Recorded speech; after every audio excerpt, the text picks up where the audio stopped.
Galerie Beauté Chinoise, le nom de la boutique vient en fait d'un roman de mon père, qui est l'écrivain Jean Hougron, et qui a écrit sur le monde des antiquaires et le monde des collectionneurs, le monde des collectionneurs de l'art chinois.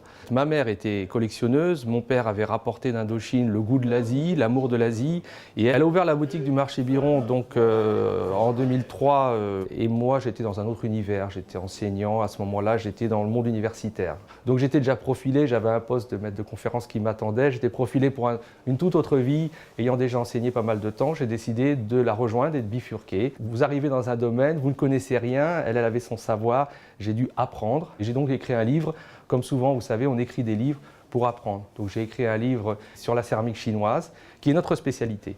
Alors bien évidemment la dynastie Tang, c'est ce que nous avons de plus ancien, donc le 7e, 8e siècle après Jésus-Christ, par exemple avec ce très beau chameau qui est là, blatérant et qui est harnaché. Ensuite, on va dire dans les pièces qui rentrent dans le début de la dynastie Ming, vous savez la fameuse dynastie Ming, par exemple ce plat magnifique qui est en céladon et qui est du début du 15e siècle. Quand on avance dans le temps, nous avons un vase de la période Kangxi, 1662-1722, qui représente les 8 immortels taoïstes.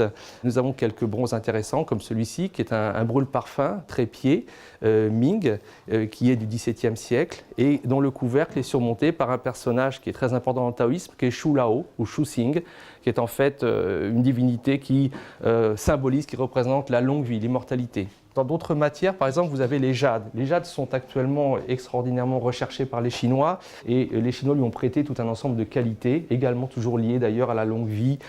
C'est une pierre qui a une symbolique très forte. Alors on a quelques jades du XVIIIe siècle, fin XVIIIe comme celui-ci.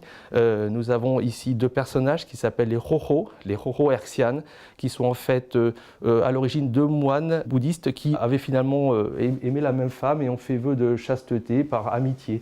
Ici, le melon, c'est une boîte en forme de melon, a la même fonction.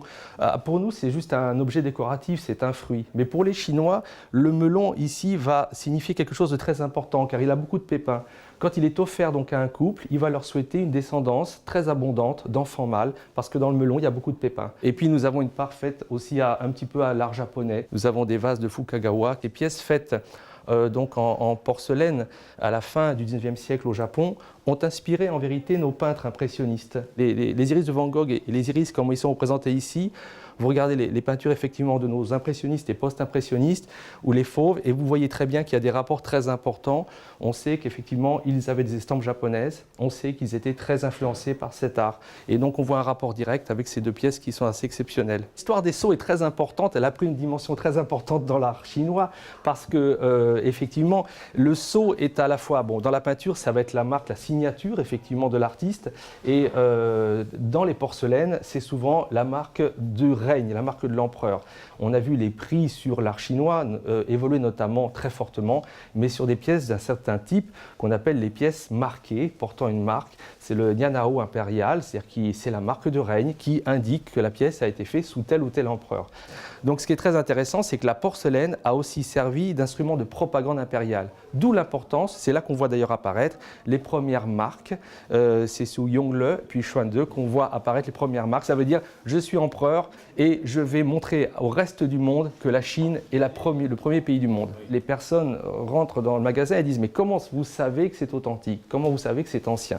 Donc à Biron, on ne se contente pas d'être marchand d'antiquités asiatiques, mais bien évidemment je suis également expert à la Compagnie nationale des experts et il est intéressant, il est important de proposer aux clients une garantie, de s'engager sur l'époque d'un objet, de dire voilà je m'engage parce que je pense qu'aujourd'hui nous avons tout un tas de problèmes qui sont liés aux copies dans l'art chinois et donc nous avons nécessité, enfin nous avons un point d'honneur, il y a une éthique à respecter, à mon sens c'est très important parce que les gens ont une inquiétude tout à fait, ils la formulent d'ailleurs en disant mais avec toutes les copies qu'on trouve dans l'art asiatique, est-ce qu'on peut encore collectionner l'art chinois, est-ce qu'on peut encore acheter l'art chinois?